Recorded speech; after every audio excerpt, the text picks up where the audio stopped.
Hi, my name is Josh Bartles and I will be talking about American flowerbird. So what is American flowerbird? It is a fatal bacterial disease of honeybee eggs, larvae, or pupae, otherwise referred to as the bee brood. The brood usually is killed by the disease during the prepupal or pupal stage. This disease does not infect adult bees, however the spores are spread by them. American flowerbird is caused by a gram-positive spore-forming bacterium, Pentabacillus larvae. Now that we know who the disease affects and what it is caused by, let's take a look at how Pentabacillus larvae infect bees and how it is spread by looking at the life cycle of Pentabacillus larvae. The infection begins when spores on the nurse bees are spread to the brood during feeding time. The younger the bee larvae, the more susceptible they are to the disease. At 24 hours old, the larvae are most susceptible. Young larvae then ingest the spores bacterium, which germinate in the gut. Once the larvae has been capped, a thin layer of wax to cover pupae during non-feeding periods, then the bacterium rapidly multiplies and eventually kills the bees at the pupal stage. The larvae darken and die and become dried scale that sticks to the side of the cell. Spores are then spread by the adult bees trying to clean and remove dead pupae. The spores that result from the dead pupae can infect healthy hives for many years, as the spores are viable for 50 years and are resistant to extreme temps both hot and cold. So once the hive is infected, the disease is very hard to get rid of. Now I just want to give you a visual of the difference between a hive infected with AFB, American flowerbird, and a healthy hive. On the left is the infected hive. Here we can see that the cells are dark black/brown due to the dead pupae, and there are still some capped cells with dead infected pupae inside. Now as the worker bees try to clean out the uncapped cells, they will spread the disease to new hives. On the right, we see a healthy hive with golden yellow caps and a brownish, not as dark, clean cells. Now I want to move on to why we care about this disease. What is so important about bees and this disease that is killing them? As many of you know, bees are a very important part of our ecosystem. They help pollinate all the crops that we humans need to sustain life. Not only do they pollinate the food that we need, they also pollinate things like alfalfa that feed the cattle that we humans rely so heavily on for meat and dairy products. It is estimated that 1 in 3 bites that we eat was pollinated by bees. They also pollinate crops such as apples, almonds, broccoli, strawberries, and much more.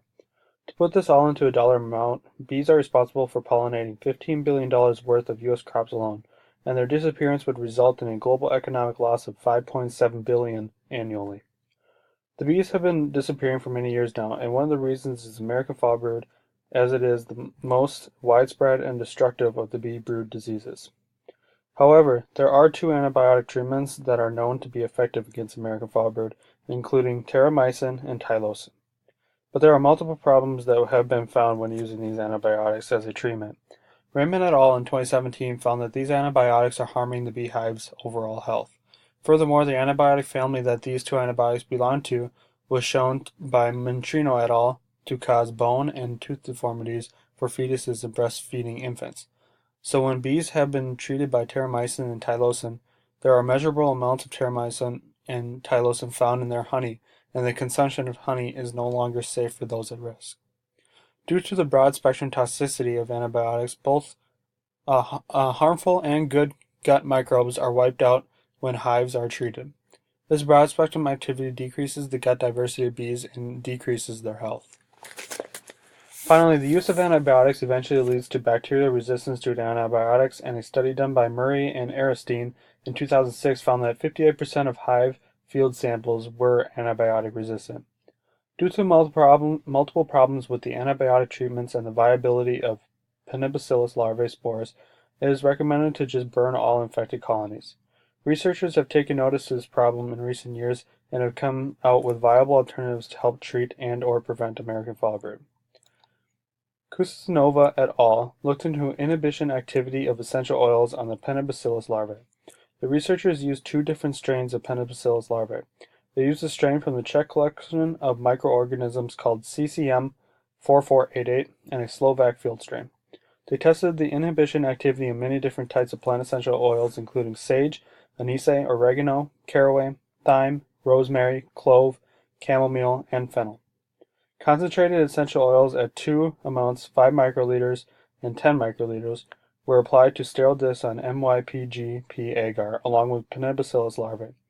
After a 24-hour incubation period, the researchers measured the zones of inhibition. Here are their results.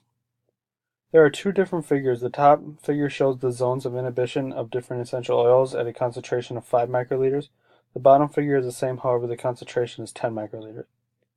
As you can see, I have highlighted two different essential oils, Origanum vulgaris and Thymus vulgaris. These oils are important because they have the strongest inhibitory action on both strains of Pentabacillus larvae. It is also important to note that Phenenolocum vulgare and Pinella anisum had no inhibitory effect on the Slovak field strain, but did have inhibitory effects on the CCM 4488 strain at 5 microliters. From these results, we can conclude that both Origanum vulgaris and Thymus vulgaris show promise in being used as a treatment/prevention of American foul brood due to their strong inhibitory activity on the Pentabacillus larvae. However, there is evidence that resistance can occur in certain strains, as Pimpinella anisum and Pheniculum vulgare were effective against CCM 4488 strain, but not the Slovak strain. The study has evidence that multiple different types of essential oils have inhibitory effects on Pentabacillus larvae, and specifically two of them have strong enough inhibitory effects that they could be tested on actual hives. Another positive is that essential oils are naturally and readily available on a large scale. However, there is no evidence that these works with real bees that are infected with American foul brood, and due to the intense aroma of essential oils, the bees could become misoriented. So more studies need to be done to investigate the physiological effects on real bees.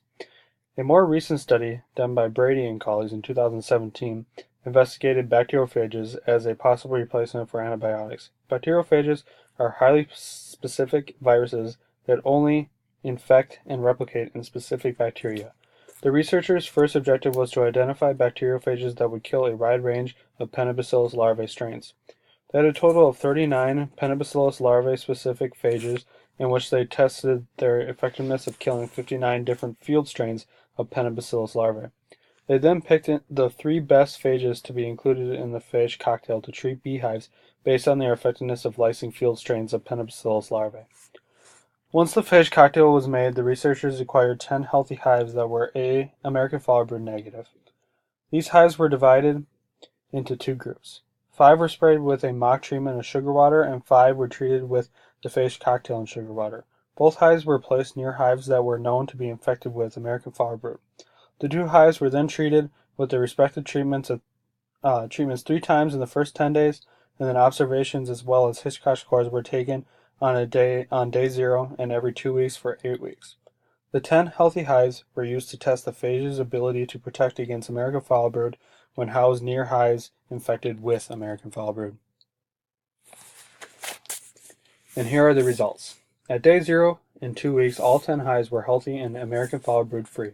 By week 4, 4 of the 5 hives treated with the mock treatment were infected with American foul brood. In contrast, all 5 phage-treated hives remained healthy and American foul brood free. Phage-treated hives all had Hitchcock scores of 0, whereas mock-treated hives had scores of 4, 1, 1, 3, and 0. Hitchcock scores is a scale of infectious severity, 4 being the highest and 0 being a healthy hive. We can see the average Hitchcock scores of both treatments on the left, with average infection severity on the y-axis and the 2 different treatments on the x-axis. The star above the mock treatment represents that there was a statistically significantly difference between the 2 results with a p-value of 0.00022, meaning that these results did not occur by random chance. These results prove that bacteriophages can be used as a treatment against American foul brood. In addition, they are a good alternative to antibiotics because bacteriophages would replace the current antibiotics that have been proven to be detrimental to overall hive health, as well as the humans that consume the honey that contains the antibiotics. Another reason phages are good alternatives is because they are very specific towards the bacteria they infect and therefore would not harm any good bacteria in the bee's gut. Phage therapy is an increasing trend in the recent years, and this study has added to the growing list of evidence that phage therapy is both effective and safe. So in conclusion, American foul brood is a deadly disease that is killing bees that humans rely on heavily. This disease is also all over the world, and despite being discovered in 1907, the best treatment we currently have is burning the hives, or treating with antibiotics that have adverse effects on both the bees and human health. Recent studies have come out to show promising evidence that antibiotics would be replaced by essential oils or phage therapy to treat American foul brood. More research has to be done to prove 100% that these are effective treatments, but I'm hopeful that the harmful antibiotics are on their way out and American foul brood will be far easier to treat in the near future.